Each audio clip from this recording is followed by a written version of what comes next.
Baik, Assalamualaikum warahmatullahi wabarakatuh. Anak-anak kelas 84, gimana kabarnya? Semoga sehat semuanya ya. Amin ya Allah ya Rabbal Alamin. Kita bertemu dan berjumpa kembali di pembelajaran fikih kelas 8 ya. Coba dibuka bukunya halaman 124. Yaitu terkait dengan ibadah haji dan umroh ya. Bismillahirrahmanirrahim. Tolong diperhatikan dengan baik. Ibadah haji ini termasuk rukun Islam ya, yaitu rukun Islam yang ke-5. Apa sih pengertian haji? Haji menurut bahasa yaitu menyengaja atau menuju. Ya, Bapak ulang bahwa haji itu menurut bahasa itu adalah menyengaja atau menuju. Sementara menurut istilah haji itu adalah sengaja mengunjungi Baitullah, Ka'bah di Mekah. Untuk apa? Yakni untuk melakukan ibadah kepada Allah Subhanahu wa Ta'ala pada waktu tertentu. Bahwa haji itu dilaksanakan pada waktu dan bulan tertentu, yakni pada bulan Zulhijjah gitu. Allah Subhanahu wa Ta'ala berfirman di dalam surah Ali Imran ayat 97, A'udzu billahi minasy syaithanir rajim. Bismillahirrahmanirrahim. Walillahi 'alan nasi hajjul baiti man istata'a ilaihi sabila. Wa man kafara fa innallaha ghaniyyun 'anil 'alamin. Shadaqallahul azim. Dan di antara kewajiban manusia terhadap Allah adalah melaksanakan ibadah haji ke Baitullah, yaitu bagi orang yang mampu mengadakan perjalanan ke sana. Siapa yang mengingkari kewajiban haji, maka sesungguhnya Allah Maha Kaya tidak memerlukan sesuatu pun dan dari seluruh alam ya. Nah, jadi anak-anak sekalian, bahwa di dalam ayat ini bagi yang sudah mampu,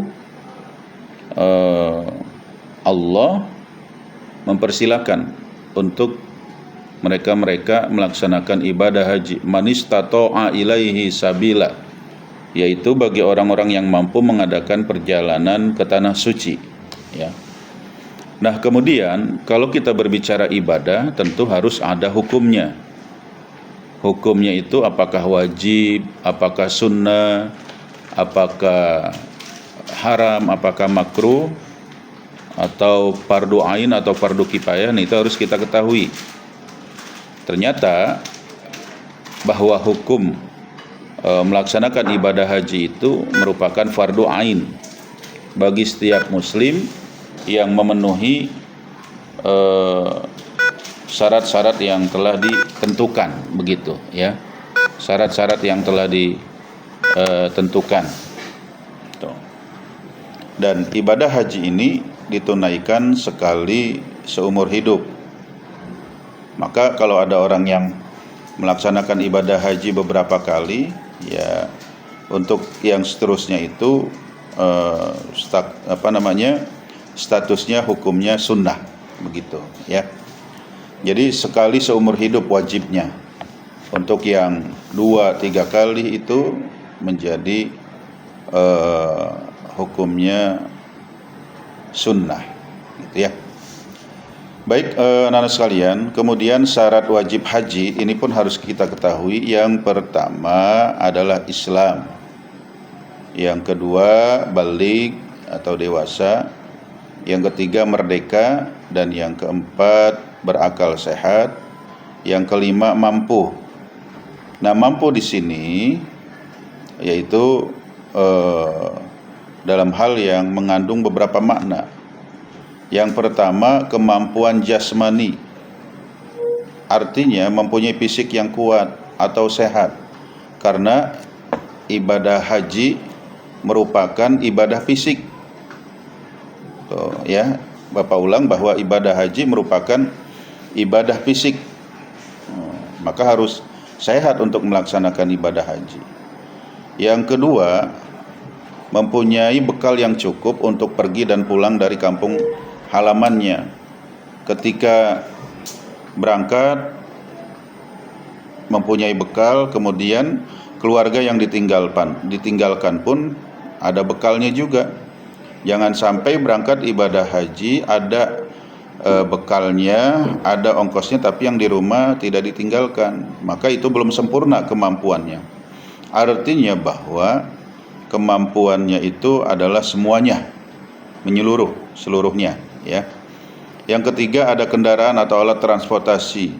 Ya, kalau sekarang alhamdulillah banyak alat transportasinya, biasanya pesawat terbang. Kalau dahulu, kalau kita dengarkan nenek-nenek kita bercerita, ada yang melaksanakan ibadah haji dengan naik kapal laut, yang itu berbulan-bulan.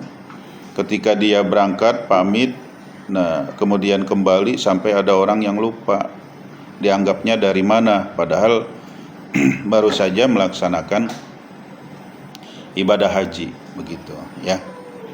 Nah, kemudian yang keempat, aman dalam perjalanan, yakni daerah yang dilaluinya menuju tanah suci itu harus aman, tidak dalam keadaan perang atau hal-hal yang lainnya yang membahayakan, ya. Kemudian khusus bagi perempuan yang melaksanakan ibadah haji harus didampingi dengan mahramnya dan dalam keadaan suci dari haid atau nifas, ya. Itu terkait dengan syarat wajib haji. Nah, kemudian setelah kita mengetahui syarat wajib haji, maka harus juga mengetahui dan memahami tentang rukun haji. Rukun itu adalah sesuatu yang kalau nanti kita tinggalkan akan menyebabkan nanti kurang sempurnanya pelaksanaan ibadah haji kita. Nah, rukun haji itu ada 6. Yang pertama, ihram. Ihram yaitu niat mengerjakan ibadah haji dengan memakai pakaian ihram, ya, ihram. Kemudian yang kedua, wukuf, berdiam diri, yaitu berkumpul di padang Arafah untuk beberapa saat berdiam, yang dimulai dari tergelincirnya matahari pada tanggal 9 Zulhijjah sampai menjelang fajar tanggal 10 Zulhijjah. Kemudian tawaf. Tawaf itu mengelilingi Ka'bah sebanyak 7 kali, ya. Ini disebut juga dengan tawaf ifadah, ya. Tawaf ifadah, mengelilingi Ka'bah sambil membaca labbaik Allahumma labbaik, gitu, ya. Nah, kemudian yang perlu dipahami juga bahwa syarat-syarat tawaf adalah yang pertama, suci daripada hadas dan najis. Kemudian menutup aurat. Ketiga, diawali dan diakhiri dari sisi Hajar Aswad, yaitu batu hitam yang berada di salah satu sisi Ka'bah, gitu. Kemudian yang keempat, Ka'bah berada di sebelah kiri orang yang tawaf, atau putarannya berlawanan dengan arah jarum jam. Jadi itu syarat-syarat tawaf juga harus diketahui, bukan hanya sekedar melaksanakan, tapi harus melalui ilmunya. Itu yang keempat. Kemudian yang kelima, dilakukan sebanyak 7 kali putaran. Satuan hitungannya dimulai dari rukun Hajar Aswad, ya. Tuh. Kemudian tawaf dilakukan di dalam Masjidil Haram, tidak memiliki tujuan lain selain tawaf, begitu, ya.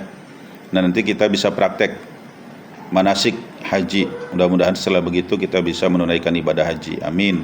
Ya Allah ya Rabbal Alamin.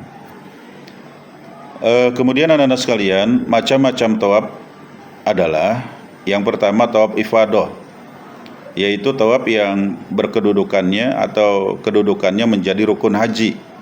Ini tawaf ifadah ya. Jadi yang menjadi rukun haji itu tawaf ifadah. Kemudian tawaf kudum, yaitu tawaf yang dilaksanakan ketika baru tiba di tanah suci Mekah. Itu namanya tawaf kudum. Kemudian tawaf sunnah, yaitu tawaf yang dilakukan atau dilaksanakan kapan saja. Tawaf sunnah ya. Kemudian ada lagi tawaf wada, yaitu tawaf yang dilaksanakan ketika hendak meninggalkan tanah suci atau Mekah, artinya tawaf perpisahan. Jadi tawaf itu ada 4. Yang pertama tawaf ifadah, ini yang menjadi rukun haji ya, ketika melilingi Ka'bah tersebut. Kemudian tawaf kudum, ini tawaf yang dilaksanakan ketika baru tiba di tanah suci. Kemudian tawaf sunnah, yaitu tawaf yang dilakukan kapan saja. Dan yang keempat tawaf wada, artinya tawaf perpisahan ya. Kemudian Sa'i yaitu berjalan cepat atau berlari-lari kecil antara Bukit Sofa dan Marwah sebanyak 7 kali dengan syarat. Yang pertama dimulai dari Bukit Sofa dan diakhiri di Bukit Marwah. Kemudian yang kedua dilaksanakan sudah tawaf, ketiga dilaksanakan sebanyak 7 kali. Jadi berlari-lari kecil sa'i dari Bukit Marwah, antara Bukit Marwah, antara Bukit Sofa dan Bukit Marwah sebanyak 7 kali ya. Dimulai dari Bukit Sofa dan diakhiri di Bukit Marwah, begitu ya. Nah, sa'i ini berlari-lari kecil antara Bukit Sofa dan Marwah ini sebenarnya sejarahnya ketika Nabiullah kecil, Nabi Ismail kecil saat itu merasa kehausan, kemudian ibunya Siti Hajar berlari-lari untuk mencari air. Maka saat itu datanglah malaikat Jibril bertemu atau menemui Nabi Ismail, dan karena kehausan saat itu Nabi Ismail menghentak-hentakkan kakinya. Maka malaikat Jibril berkata, Zam-zam, zam-zam, zam-zam, kumpul, kumpul, kumpul. Maka disitulah kemudian terkenal kalau orang melaksanakan ibadah haji atau umroh biasanya pulang membawa oleh-oleh, yaitu berupa air Zam-zam, yang sampai sekarang airnya tidak pernah kering walaupun sudah berjutaan manusia mengambilnya atau menggunakannya. Kuasa Allah Subhanahu wa taala. Jadi ketika kakinya itu dihentak-hentakan, malaikat Jibril berkata jam-jam, jam-jam, maka kumpul-kumpullah. Itulah akhirnya disebut dengan sumur air Zam-zam ya.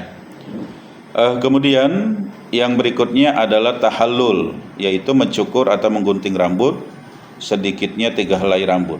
Yang terakhir tertib itu yaitu berurutan. Rukun haji, yaitu rukun haji harus dikerjakan secara berurutan.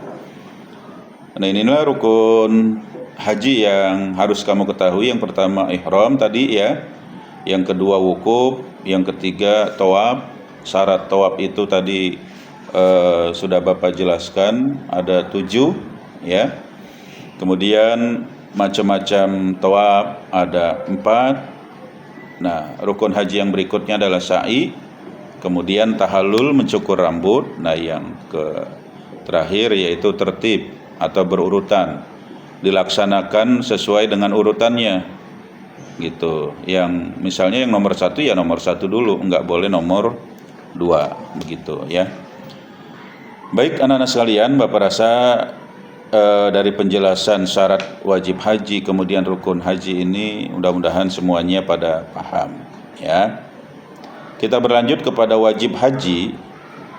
Nah, wajib haji ini adalah perbuatan yang sebaiknya dikerjakan dalam ibadah haji, yang jika ditinggalkan tidak berpengaruh pada sah atau tidak sahnya haji. Namun yang perlu kamu ketahui, jika hal-hal yang termasuk wajib haji ini ditinggalkan oleh jamaah haji, maka orang yang meninggalkannya wajib menggantinya dengan membayar dam atau denda, seperti menyembelih kambing atau domba yang sah untuk kurban, ya, atau bahasa Arabnya ini menyembelih dengan sebutan hadyu, gitu ya. Atau kalau nggak mau menyembelih kambing, ya berpuasa sebanyak 10 hari. Berpuasa sebanyak 10 hari. 3 hari di tanah suci dan 7 hari setelah kembali ke kampung halaman. Artinya setelah sampai di Indonesia, itu sebagai kafarat, sebagai penebus, ya. Nah, yang perlu kamu ketahui juga bahwa perbuatan yang termasuk wajib haji adalah yang pertama, ihram haji dari mikot, baik mikot jamani batas waktu maupun mikot makani batas tempat. Mikot jamani adalah batas waktu pemakaian ihram, ya. Kemudian ini biasanya dari sejak 1 Syawal sampai dengan 10 Zulhijjah. Sementara kalau mikot makani adalah batas tempat pemakaian ihram, ya. Kemudian yang B, mabit di Muzdalifah. Mabit adalah bermalam atau berhenti sejenak di Muzdalifah untuk menunggu lewat tengah malam, dilaksanakan setelah wukuf di padang Arafah, yaitu mulai terbenam matahari pada tanggal 9 Zulhijjah. Yang C, melempar jumroh Aqabah pada hari raya haji, yaitu melempar 7 buah batu kecil sebanyak 7 kali lemparan yang dilaksanakan pada tanggal 10 Zulhijjah di Mina. Kemudian D, bermalam atau mabit di Mina. E, melempar 3 jumroh pada hari tasyrik, yaitu tanggal 11, 12, 13 Zulhijjah setelah matahari tergelincir ke arah barat. Kemudian tawaf wada, yaitu tawaf perpisahan ketika akan meninggalkan tanah suci Mekah. Yang G, meninggalkan segala yang diharamkan karena ihram. Nah, inilah anak-anak sekalian yang berbahagia, materi yang berkaitan dengan ibadah haji dan umrah. Tapi kali ini kita baru menjelaskan tentang pelaksanaan ibadah haji. Mudah-mudahan semuanya kita diberikan kemampuan oleh Allah Subhanahu wa taala sehingga bisa melaksanakan ibadah haji ke tanah suci, ya. Bisa melaksanakan ibadah haji ke tanah suci, dan semoga kita semua mendapatkan kesempatan yang pada akhirnya ibadah haji yang kita laksanakan menjadikan ibadah haji yang mabrur, baik itu haji ya dengan kemampuan sendiri ataupun mungkin dengan ada haji yang lainnya misalnya, gitu ya. Oleh karena itu anak-anak sekalian yang berbahagia,